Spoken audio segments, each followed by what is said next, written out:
Baik, Assalamualaikum warahmatullahi wabarakatuh. Salam sejahtera untuk kita semua. Perkenalkan, nama saya Abinia Syatra Effendi dengan 3 digit NIM terakhir 091. Saya ketua kelompok dari kelompok 5 jaringan komputer. Jadi di kesempatan kali ini saya bersama kelompok 5 akan mempresentasikan hasil diskusi kami, yaitu tentang tugas PPT kelompok dari bab 13 hingga 15. Adapun anggota kelompok 5, yang pertama ada Aldi Arkananta dengan 3 digit NIM terakhir 092, terus ada Hanifah Jauza dengan 3 digit NIM terakhir 093, lalu ada Rabani Nabil dengan 3 digit NIM terakhir 097, dan yang terakhir ada Najwa Abidatul dengan 3 digit NIM terakhir 101. Baik, di bab 13 kita akan membahas perbedaan antara alamat MAC dan alamat IP. Namun sebelum kita mengenal atau belajar tentang perbedaannya, kita harus mengenal dulu alamat MAC dan alamat IP. Jadi apa itu alamat MAC? Jadi alamat MAC itu adalah pengidentifikasi unik yang ditetapkan ke NIC atau pengontrol antarmuka jaringan atau kartu. Nah, alamat MAC ini terdiri dari alamat 48 bit atau 64 bit yang dikaitkan dengan adaptor jaringan. Nah, jadi alamat MAC ini bisa dalam format heksadesimal. Lalu apa itu alamat IP? Jadi alamat IP adalah alamat yang membantu Anda mengidentifikasi koneksi jaringan. Nah, alamat IP ini disebut juga alamat logis yang diberikan ke koneksi dalam jaringan. Nah, alamat IP ini membantu Anda mengontrol cara perangkat di internet berkomunikasi dan menentukan perilaku router internet. Next. Lalu selanjutnya ada apa saja perbedaan alamat MAC dan alamat IP.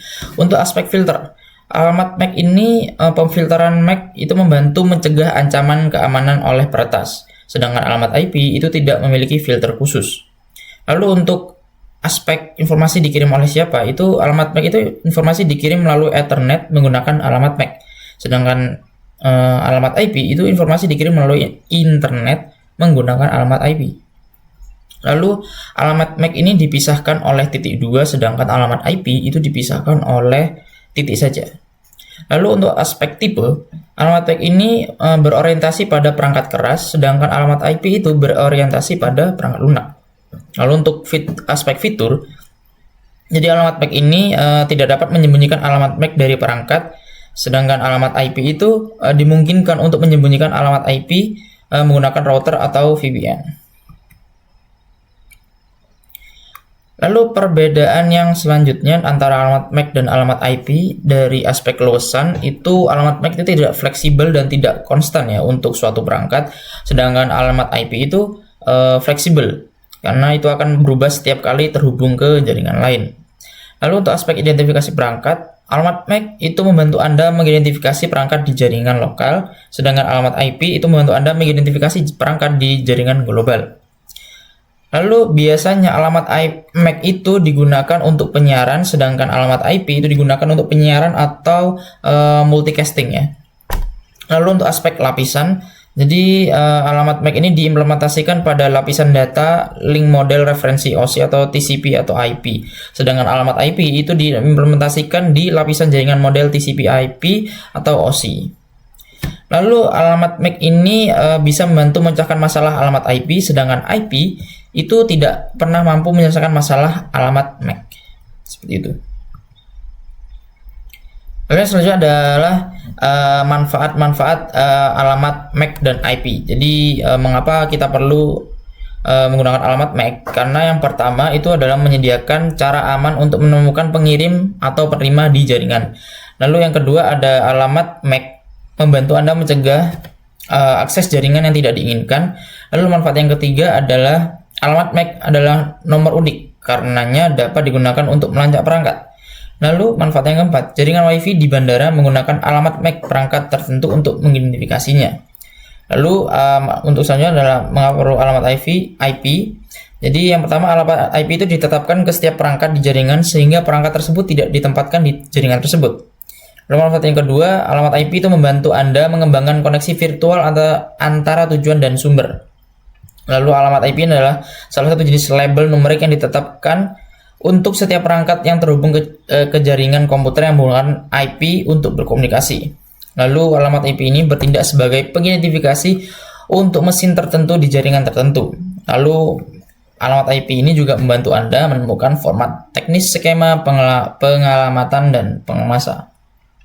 Selanjutnya adalah karakteristik penting dari alamat MAC dan IP.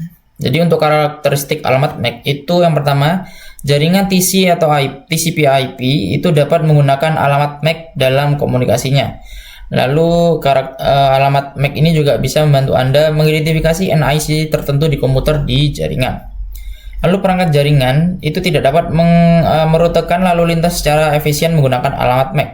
Lalu yang selanjutnya karakteristik dari alamat MAC yaitu tidak memberikan informasi tentang konfigurasi jaringan fisik atau logi.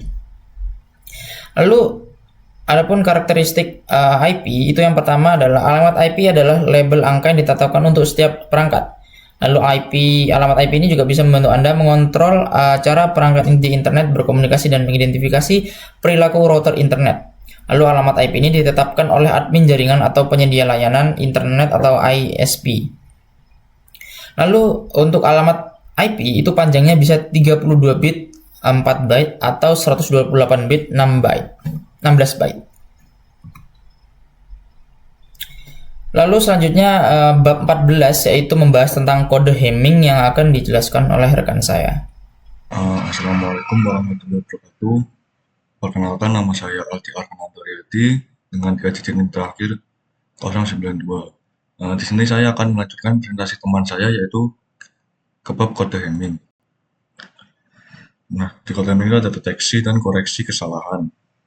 Dalam komunikasi digital, kesalahan dapat menyebar dari satu sistem ke sistem lainnya. Jika tidak terdeteksi dan diperbaiki, data bisa hilang, menyebabkan informasi yang diterima menjadi tidak akurat. Nah, oleh karena itu, komunikasi yang efektif membutuhkan transfer data dengan akurasi tinggi. Hal ini dicapai dengan mendeteksi dan memperbaiki kesalahan sebelum data digunakan. Deteksi kesalahan adalah proses menemukan kesalahan dalam data yang dikirim dari pengirim ke penerima. Nah, jadi metode ini itu menggunakan redundansi, yaitu bit tambahan yang ditambahkan ke data asli untuk membantu mendeteksi kesalahan selama transmisi. Nah, kode-kode ini disebut kode pendeteksi kesalahan. Nah, jadi kode deteksi kesalahan itu ada beberapa. Pertama, pengecekan paritas, yaitu menambahkan bit tambahan untuk memastikan jumlah bit 1 dalam data tetap genap atau ganjil. Yang kedua adalah cyclic redundancy checks atau CRC, yaitu mendeteksi kesalahan dengan menambahkan rangkaian redundan di akhir data. Data yang diterima dibagi dengan bilangan biner tertentu. Jika hasilnya tanpa sisa, data dianggap benar. Jika ada sisa, data dianggap rusak dan ditolak. Yang ketiga, pemeriksaan redundansi longitudinal atau LRC. Menyusun blok bit dalam tabel dan menghitung bit paritas untuk setiap kolom. Nah, jadi paritas ini dikirim bersama data untuk memberikan redundansi dan mendeteksi kesalahan. Nah, jadi juga ada beberapa jenis kesalahan, yaitu kesalahan pertama adalah kesalahan bit tunggal. Nah, yaitu kesalahan bit tunggal terjadi ketika satu bit dalam data berubah. Namun ini jarang terjadi karena hanya umum dalam sistem komunikasi paralel, di mana data dikirim per bit dalam satu jalur, meningkatkan risiko gangguan pada satu baris. Yang kedua, kesalahan beberapa bit. Jadi dalam urutan data, jika terjadi perubahan pada 2 atau lebih bit urutan data dari pemancar ke penerima, hal ini disebut dengan kesalahan beberapa bit. Jadi jenis kesalahan ini paling banyak terjadi pada jaringan komunikasi data tipe serial dan paralel. Baik, yang ketiga yaitu kesalahan meledak. Nah, yaitu perubahan kumpulan bit dalam urutan data dikenal sebagai burst error. Nah, jadi jenis kesalahan data ini dihitung dari perubahan bit pertama hingga perubahan bit terakhir. Oke, jadi kode Hamming. Nah, kode Hamming itu merupakan kode linear yang berguna untuk mendeteksi kesalahan hingga 2 kesalahan bit langsung. Nah, ia mampu melakukan kesalahan bit tunggal. Dalam kode Hamming, sumber mengkodekan pesan dengan menambahkan bit berlebihan dalam pesan. Bit-bit redundan ini sebagian besar disisipkan dan dihasilkan pada posisi tertentu dalam pesan untuk menyelesaikan proses deteksi dan koreksi kesalahan. Oke, selanjutnya adalah sejarah kode Hamming. Kode Hamming itu adalah teknik deteksi dan koreksi kesalahan yang dikembangkan oleh R.W. Hamming. Nah, jadi metode ini dapat diterapkan pada unit data dengan panjang berapapun dengan memanfaatkan hubungan antara data dan bit redundancy. Hamming mengembangkan algoritma koreksi kesalahan yang semakin kuat, yang kemudian dikenal sebagai kode Hamming. Pada tahun 1950, ia menerbitkan metode ini yang hingga kini banyak digunakan dalam berbagai aplikasi, seperti memori SEC untuk memastikan keandalan data. Baik, berikutnya penerapan kode Hamming. Biasanya penerapan kode Hamming itu digunakan di satelit, memori komputer, modem, kamera plasma, buka konektor, kawat pelindung, dan prosesor tanam. Baik, sekian presentasi dari saya. Saatnya akan dilanjutkan oleh rekan saya. Baik, perkenalkan saya Rabani Nabil Musyafa dengan 3 digit NIM terakhir 097. Di sini akan meneruskan presentasi dari teman saya Aldi masih seputar kode Hamming. Jadi, ada keuntungan dari kode Hamming di mana salah satunya adalah metode kode Hamming efektif pada jaringan di mana aliran data diberikan untuk kesalahan bit tunggal. Lalu, kode Hamming tidak hanya mendeteksi kesalahan bit tetapi juga membantu Anda membuat identasi bit yang mengandung kesalahan sehingga dapat diperbaiki. Kemudian kemudahan penggunaan kode Hamming membuatnya cocok untuk digunakan dalam memori komputer dan koreksi kesalahan tunggal. Adapun kekurangan dari kode Hamming sendiri adalah deteksi kesalahan bit tunggal dan kode koreksi. Namun, jika ditemukan kesalahan pada beberapa bit, maka hasilnya mungkin menghasilkan bit lain yang seharusnya benar untuk diubah. Hal ini dapat menyebabkan kesalahan data lebih lanjut. Lalu, algoritma kode Hamming hanya dapat menyelesaikan masalah bit tunggal. Cara mengkodekan pesan dalam kode Hamming. Yang pertama ada perhitungan jumlah total bit yang berlebihan. Jadi jika ada sejumlah bit data, maka kita butuh P bit tambahan agar totalnya N plus P.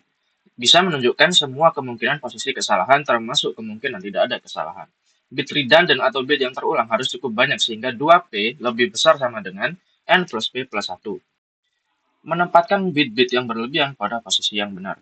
Bit redundant harus ditempatkan pada posisi bit pangkat 2, misalnya 1, 2, 4, 8, 16, dan seterusnya. Bit tersebut disebut sebagai P1 di posisi 1, hal 2 di posisi 2, hal 3 di posisi 4, dan lain-lain. Selanjutnya ada perhitungan nilai bit redundant. Bit redundant berfungsi sebagai bit paritas yang dapat dibuat genap atau ganjil, di mana paritas genap adalah jumlah 1 dalam kelompok harus genap, dan paritas ganjil adalah jumlah 1 dalam kelompok harus ganjil. Dan cara menghitungnya sendiri adalah P1 memeriksa semua posisi yang mengandung 1 digit paling kanan, 3, 5, 7, dan seterusnya. P2 memeriksa semua posisi yang mengandung 1 di digit kedua dari kanan, 3, 6, 7, dan seterusnya. P3 memeriksa semua posisi yang mengandung 1 di digit ketiga dari kanan, yaitu 5 sampai 7, 12 sampai 15, dan seterusnya. Setelah bit redundant dihitung dan ditambahkan, pesan siap dikirim dengan proteksi dari kesalahan. Lalu mendekripsi pesan dalam kode Hamming. Yang pertama adalah menghitung jumlah bit redundant. Gunakan rumus yang sama seperti saat pengiriman, yaitu 2P lebih besar sama dengan N plus P plus 1, di mana N adalah jumlah bit data dan P adalah jumlah bit redundant.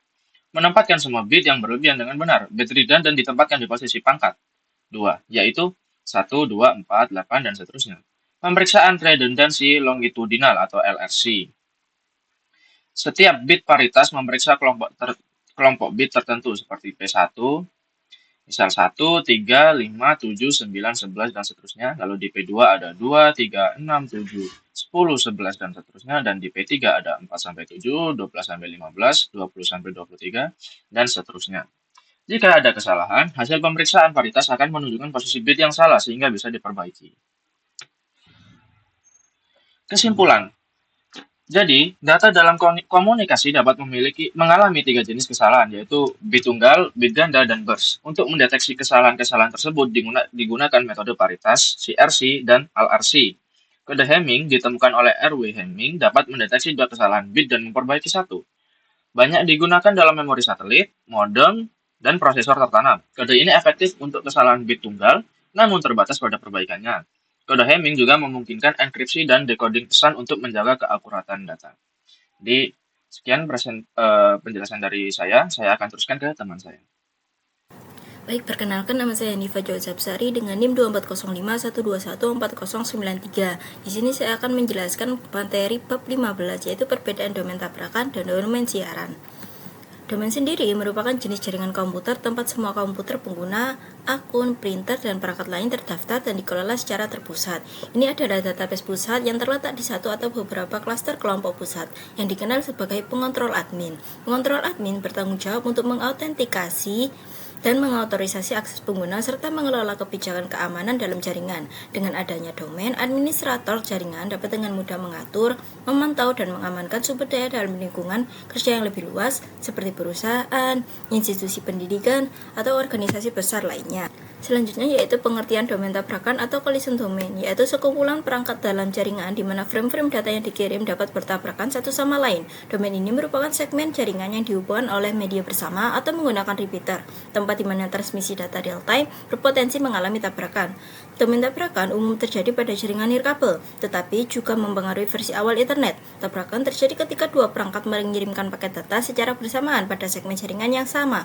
Akibatnya, paket-paket tersebut bertabrakan, sehingga kedua perangkat harus mengirim ulang data. Semakin banyak perangkat dalam domain tabrakan, semakin tinggi kemungkinan terjadinya tabrakan, yang pada akhirnya mengurangi efisiensi jaringan. Untuk mengatasi masalah ini, pengguna switch atau perangkat jaringan yang lebih cerdas dapat membagi domain tabrakan menjadi beberapa segmen yang lebih kecil, sehingga meningkatkan kinerja dan stabilitas jaringan.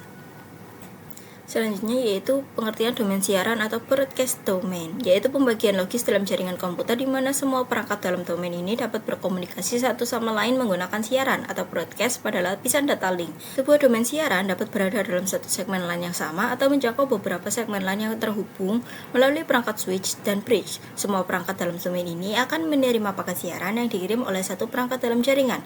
Setiap port pada switch atau hub berada dalam domain siaran yang sama, sehingga semua perangkat yang terhubung akan menerima paket broadcast. Namun, router berfungsi sebagai pemisah domain siaran. Setiap port pada router berada dalam domain siaran yang berbeda, sehingga router tidak meneruskan siaran dari satu domain ke domain lainnya. Memisahkan domain siaran menggunakan router atau VLAN dapat meningkatkan efisiensi jaringan dan mengurangi lalu lintas siaran yang berlebihan, sehingga performa jaringan menjadi lebih optimal. Selanjutnya yaitu contoh domain tabrakan. Ketika jumlah perangkat dalam domain tabrakan meningkat, kemungkinan terjadinya tabrakan juga semakin tinggi, terutama saat lalu lintas jaringan sedang padat. Hal ini dapat menyebabkan lebih banyak kesalahan dalam pengiriman data, menurunkan efisiensi jaringan, dan memaksa perangkat untuk mengulang kembali proses transmisi data. Sebagai contoh, jika komputer A mengirim sinyal ke komputer C, sementara komputer B mengirimkan secara sinyal ke komputer D secara bersamaan dalam jaringan yang menggunakan hub, maka tabrakan akan terjadi. Hal ini disebabkan oleh sifat hub yang membagikan satu domain tabrakan ke semua perangkat yang terhubung. Namun jika perangkat terhubung ke switch, tabrakan tidak akan terjadi antar perangkat yang berada di port yang berbeda. Hal ini karena setiap port switch memiliki collision domain sendiri, memungkinkan komunikasi simultan tanpa gangguan antar perangkat. Dengan demikian, penggunaan switch dapat meningkatkan efisiensi dan stabilitas jaringan. Untuk materi selanjutnya akan dijelaskan oleh partner saya. Oke, baik, saya akan melanjutkan penjelasan. Perkenalkan, nama saya Najwa Bidatul Fadlia dengan 3 digit NIM terakhir 101. Pada kesempatan kali ini saya akan menjelaskan terkait contoh domain siaran. Nah, pada gambar di sebelah, komputer A mengirimkan siaran dan switch akan meneruskan ke semua port sehingga setiap switch yang terhubung menerima salinan paket siaran. Dalam tipe domain ini, router juga mendapatkan salinan paket siaran, tetapi tidak akan meneruskannya ke segmen jaringan berikutnya. Ketika jumlah domain siaran meningkat, jumlah siaran juga bertambah yang dapat menyebabkan penurunan kualitas jaringan akibat lonjakan lalu lintas yang tidak perlu. Oke, next, kemudian kita membahas terkait perbedaan domain tabrakan dan domain siaran. Pada domain tabrakan, domain collision adalah bagian jaringan yang memungkinkan lalu lintas mengalir maju dan mundur.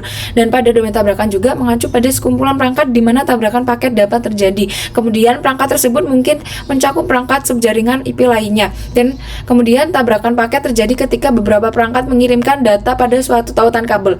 Kemudian pada domain siaran, domain siaran adalah jenis domain tempat lalu lintas mengalir ke seluruh jaringan, jadi menyeluruh. Dan domain siaran mengacu pada kumpulan sistem komputer logis yang dapat dijangkau tanpa menggunakan router. Nah, broadcast domain ini tidak pernah terbatas pada subjaringan IP spesifik untuk semua jenis siaran IP. Nah, pada domain siaran juga sebagian besar menggunakan lingkungan yang dialihkan untuk menyiarkan sehingga tidak terjadi tabrakan. Oke, masih pada perbedaan. Nah, pada domain tabrakan, saklar akan rusak di domain tabrakan. Dan yang terakhir adalah dalam domain tabrakan, setiap port pada router berada dalam domain siaran terpisah. Kemudian pada domain siaran, switch tidak akan pernah rusak di domain siaran. Dan yang terakhir adalah semua port pada switch atau hub kemungkinan besar berada pada domain siaran yang sama. Oke, slide terakhir adalah perbedaan utama dari domain tabrakan dan domain siaran. Ini adalah perbedaan utama dan mencakup beberapa aspek. Nah, aspek yang pertama adalah aspek divisi. Pada domain tabrakan, area terjadi di mana tabrakan data bisa saja terjadi, sedangkan pada domain siaran, area jaringan di mana semua perangkat menerima siaran. Kemudian pada aspek terjadi, nah domain tabrakan terjadi pada hub dan switch yang tanpa VLAN. Kemudian sedangkan pada domain siaran terjadi pada switch and router. Kemudian aspek cara kerja. Nah, pada aspek cara kerja ini pada domain tabrakan data bisa saja bertabrakan jika dikirim bersamaan. Namun pada domain siaran, paket siaran dikirim ke semua perangkat dalam domain. Kemudian yang terakhir adalah aspek isolasi. Pada domain tabrakan dapat diisolasikan dengan switch atau router, sedangkan pada domain siaran hanya dapat diisolasi dengan router. Oke, terima kasih. Sekian dari kelompok kami, kurang lebihnya mohon maaf. Terima kasih. Wassalamualaikum warahmatullahi wabarakatuh.